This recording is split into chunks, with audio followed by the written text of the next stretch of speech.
On this episode of Roadkill, Finnegan's gonna have, yet again, his best day at work. damn right.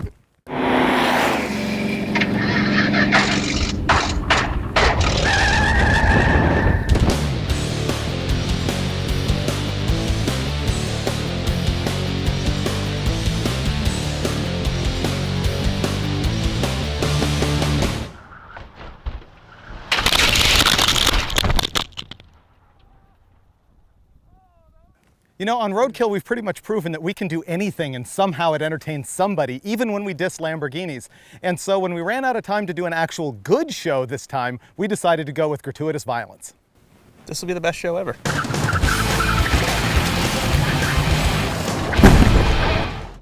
We needed a couple of parts cars for project vehicles that we're working on in the magazine. I was looking for a small block Chrysler and an automatic transmission for it. And then we also needed a full-size GM chassis for a body drop project that we want to do. Freiberger's a busy guy, so he gave me the job of finding the cars. And the two cars I picked were dirt cheap. One was an '87 Buick Electra station wagon, the one that seats 9 people with the seat in the back that faces the wrong way so kids can yell at cars behind them. And the other one was a 1993 Dodge Ram conversion van. We decided to have some competitions with them. Before you see it, I just want you to pick one. The one on the left or the one on the right? Left. Okay. Okay. Oh, I see a van. Oh, I choked. I should have gone right. What's on the left? Wagon! Oh, dude, this is just like the Pontiac I had when I was a teenager. I own this. I've been in every dirt road in Southern California in one of these. This is mint. The headliner's not even falling out of it. Dude, I'm keeping this. Everything works, even the cruise control. It seats 9. We can't ruin this car. This is better than my daily driver. Hey, check the horn. Trade Very horn. familiar. It has a 700 R4 in it, dude. It has overdrive. Is this have an Oldsmobile in it, or is it a 307. 307 Olds? Yep. Yeah, in the Buick.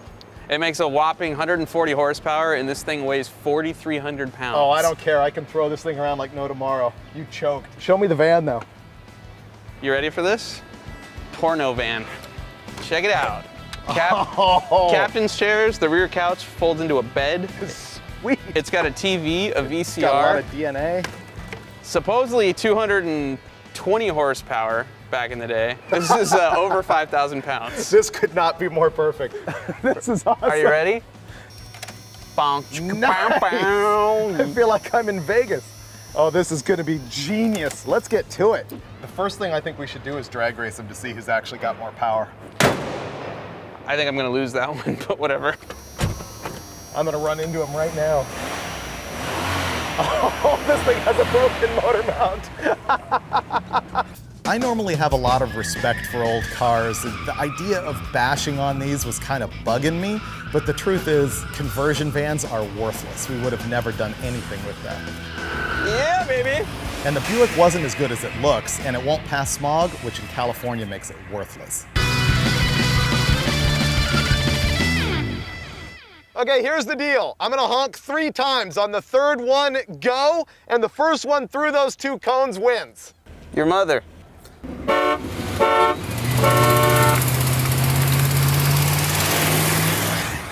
Come on, man.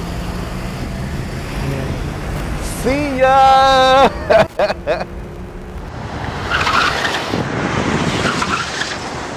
Dude, I want one more lap. I guarantee you don't get there before I do. I got something special. Are you gonna neutral slam it? Hell yeah. Ready?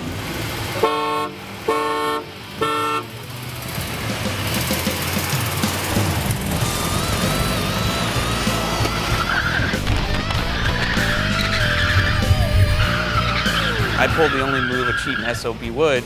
I pit maneuvered him so he couldn't finish the race. Oh, not cool. If you don't finish, you can't win.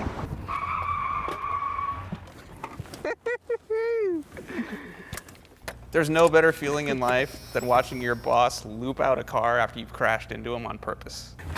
I don't think that's gonna buff out.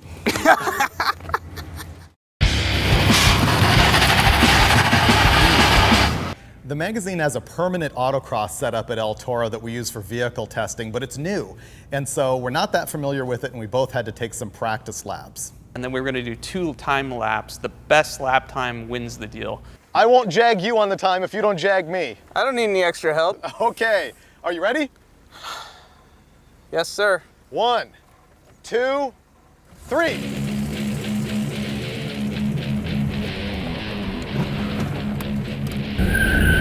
Yeah! Get her done! He is rocking the van!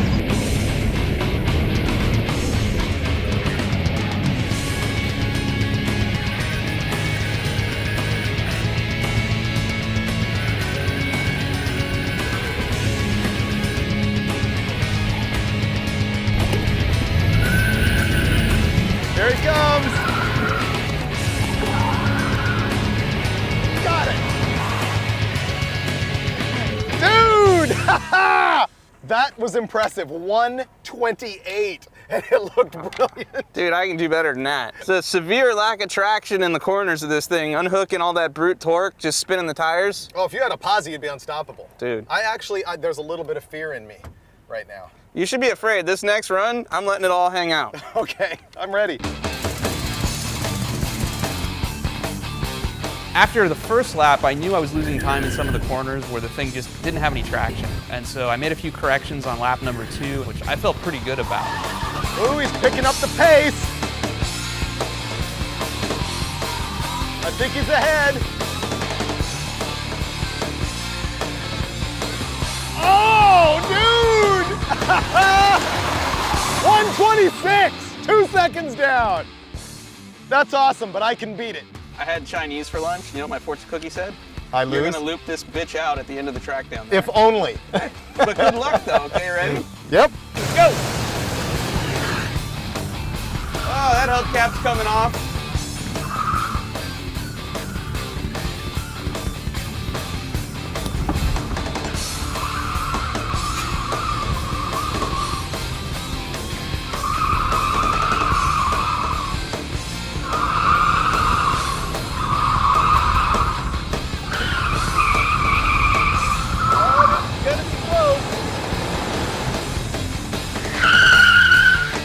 Well, You lose! no! I lost by 0.8! Ah! No, I went 126. Yeah, but you went 128 the first time. This thing is gutless and the steering is really slow, and I got lost, so. I blame the driver completely. I think the car is perfect. I'm just gonna take the parking brake off now. Don't make me get in here and whoop your ass in your own car, all right? Okay, yeah, I can't let that happen again. That was bad. Being that I'm giving you almost 1,000-pound weight advantage. All right, ready? 3, 2, 1.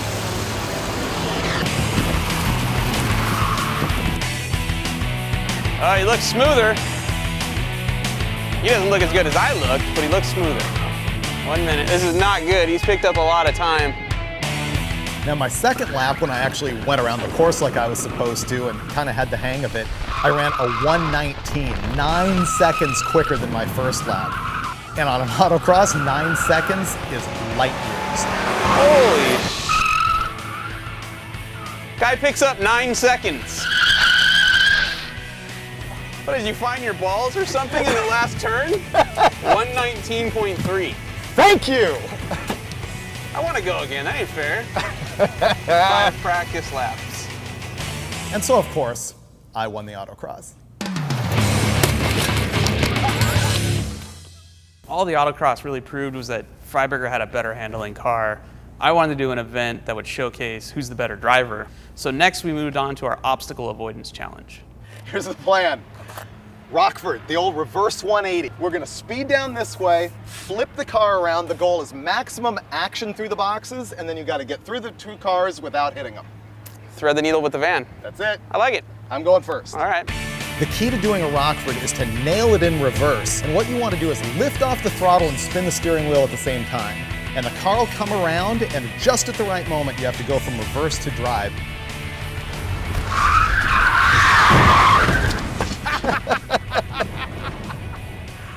So Freiberger set the rules up for this deal, and yeah, he did the 180, but he hit the wooden car. Man, I had good speed, nailed the boxes. I grazed one of the cars, but I still say that was a good pass. I've never done a Rockford. Freiberger had to tell me, you're gonna do a 180 and then drive out of it. No big deal, I can do that. I'm dumb. Okay, here I go.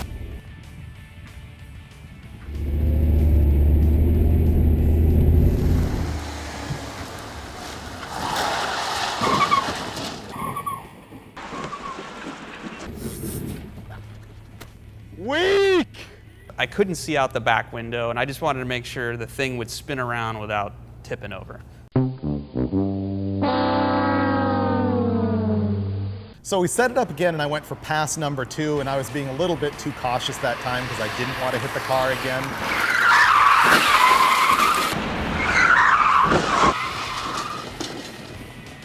The guy that set up the rules failed miserably. Freiberger hit the wooden car both times he tried to Rockford through that thing. You know, Finnegan likes to make up the rules as he goes along, except for when they're my rules, and then they're firm. That was Freiberger's rule.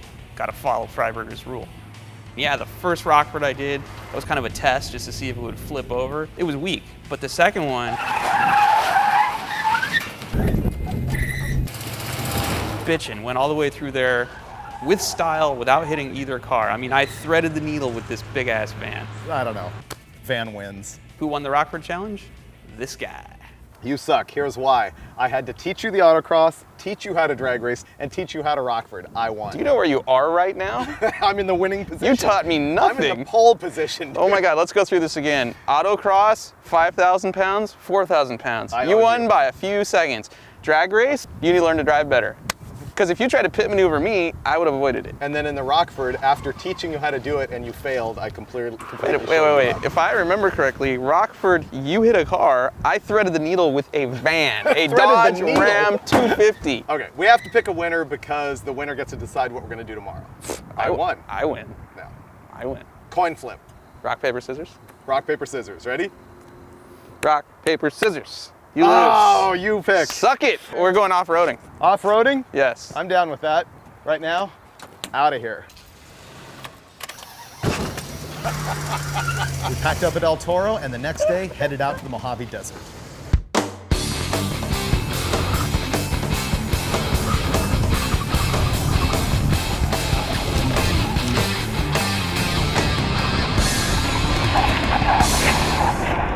So at El Toro, we had 3 challenges. And now we're here in the Mojave Desert because we're gonna do one of my favorite things ever, which is trashing passenger cars on dirt roads.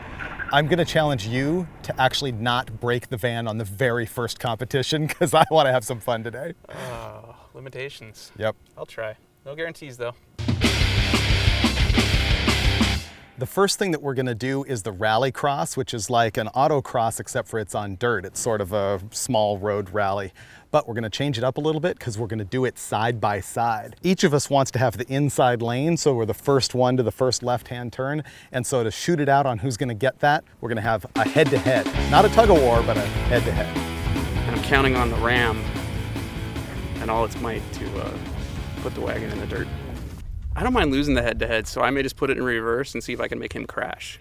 While he's in the middle of stuffing a tumbleweed in my car, I am figuring out how to win this head-to-head thing.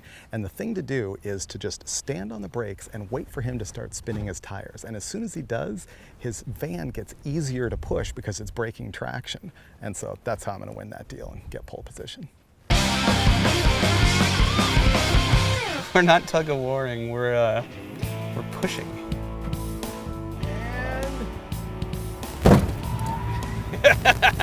Oh! You're losing. Go around. That's pretty funny. I'm gonna push you all the way to Mexico. My plan completely fell down when we decided that we were actually gonna hit each other at speed and keep going. I had no opportunity to step on the brakes and the van had the weight advantage. I was history. I had no strategy for the push-a-war, so I just floored it and hit him, and all the weight of the van just pushed that poor little wagon across the finish line. I kicked his ass.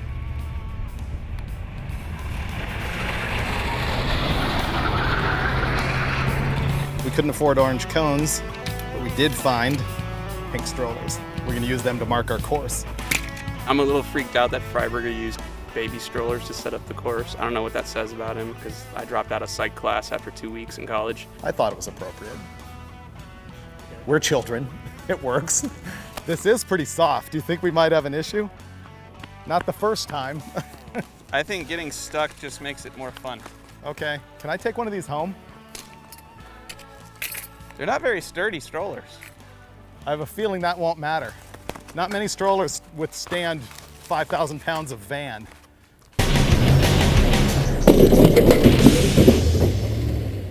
I meant to actually Google the nearest hospital before we got here. Surprisingly, we have a signal, so No, wait. If you know where the hospital is, we'll need it. No, I'm if thinking you don't know where it is, we're fine. Is that how it works? Yeah. I thought if we know where it is, we don't need it. That's how I get through my whole life. All right, let's just race. All right. My race strategy in the rallycross is simply to be faster. I mean, we already know that the Buick is physically faster than the van. That thing's gonna wallow. I know how to drive on dirt, he doesn't, so. You know what though? I just realized something. It is so loose and silty out there, he is gonna be chasing my dust the whole time. Oh, he's screwed. Okay, side by side, just standard bash and thrash. Yeah, first one to the end wins. Is there any penalty for running over baby carriages? Well, we're not doing this for time. I don't know what kind of penalty you could give other than true. being shamed afterward. Yeah, but you're shameless about cheating. No cutting corners. The only corner I'm going to be cutting off is the front end of your car, dude. Don't worry about it. We should mark a no contact rule until halfway down this. Oh, come on. You got horsepower advantage. Don't wuss out now. Let's do You call this. that horsepower? Safety first, you know. I hope the VCR and television in this thing doesn't hit me in the dome. So how do you want to do it? On a count of 3 or something? Sure. Except I know you're leaving on 2. 1, 2, 3. Oh yeah!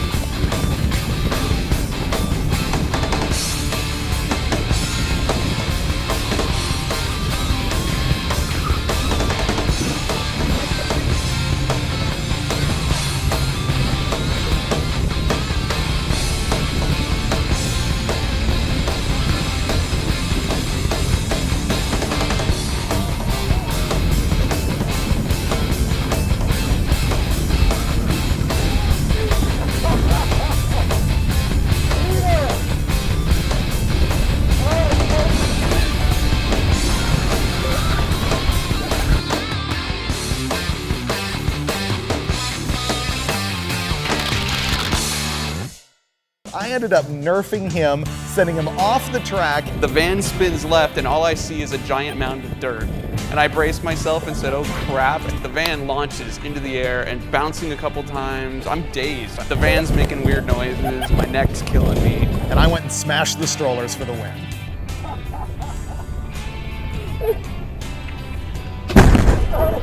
Best day at work ever? Oh my god. Boom, something hits me. It's him, jackass. Look at the distance.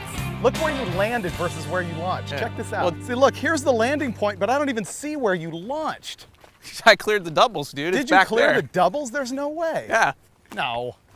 Telling Where you. did it hit? Oh, you're kidding me. Yeah, Look. dude, I cleared the doubles. Look, you did. You cleared the doubles with the van. Yeah. Look, this is where the bumper caved in. There's your tire marks. Yeah. You left ground here. Nothing in here. Nothing in here. This is all good. Happy critters, life. And then look. And then look at this. It lands here and bounces. Look, Wow. Look where it landed the second time, dude. That is distance for a Dodge van. And they ask why we're not entertained by a Lamborghini. Dude, It's because we're 14 years old. can't believe I lost that race. A little sore. Still runs though. Badass automobile. Thank you, Dodge, for building the Ram. If you thought that was good, watch what we're gonna do now.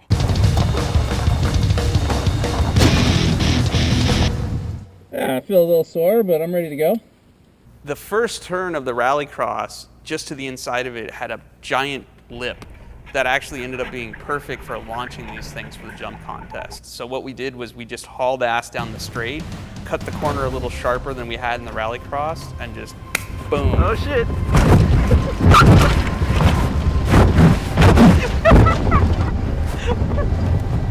Oh, my neck. And although it wasn't as big as when we jumped the Bronco, you know, a couple episodes back, the bounce was just as hard. My back is still sore. Oh shit.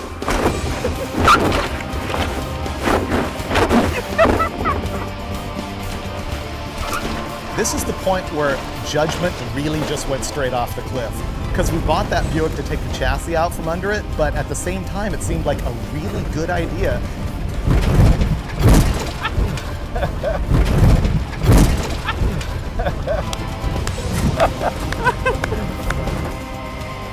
You do that again.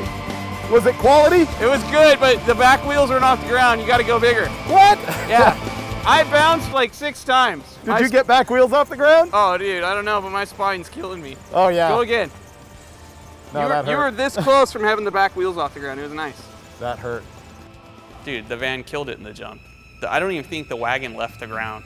And the van probably got more air at the beginning of the jump, the bounce, and the landing than the wagon did the whole time it jumped in the air. Even though David's car really didn't leave the ground, you could see David in the car damn near hit his head on the headliner, so I know he was just as sore as I was after that jump. In case you hadn't figured it out by now, this episode was for really our entertainment and not yours. And what really entertained us, and I'm not sure why, was to bring 24 watermelons out to the desert with us and throw it in the back of these vehicles and just see if they would smash each other while we were thrashing down a dirt road.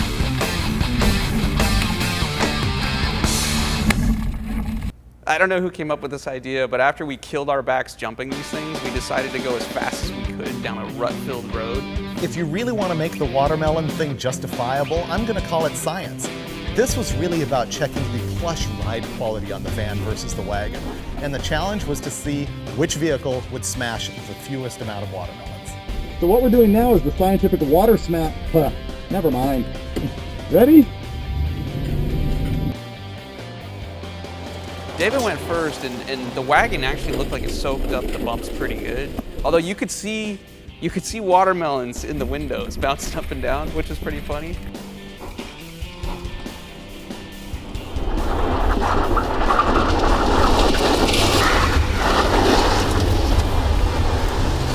I didn't break a single watermelon. It's genius. Once again proving the ultimate off-road vehicle. And then when I went, I'm surprised the van didn't crash because it was all kinds of sideways and up in the air and just watermelons flying everywhere, and it's remarkable they didn't break. It turns out watermelons don't come apart when they're bouncing around in the back of a van or a wagon. I don't know who won these competitions, but this was more about going out and having fun in the desert, and once again, I'll say it, best day at work ever. By the end of the day, it was 108 degrees and we were dying, but we had a blast. We really didn't destroy either one of these cars other than the sheet metal, so we're gonna go home. We've still got 2 good cars to use for parts. And if those weren't parts cars at the beginning of our competition, they sure were now. I think I broke my spleen.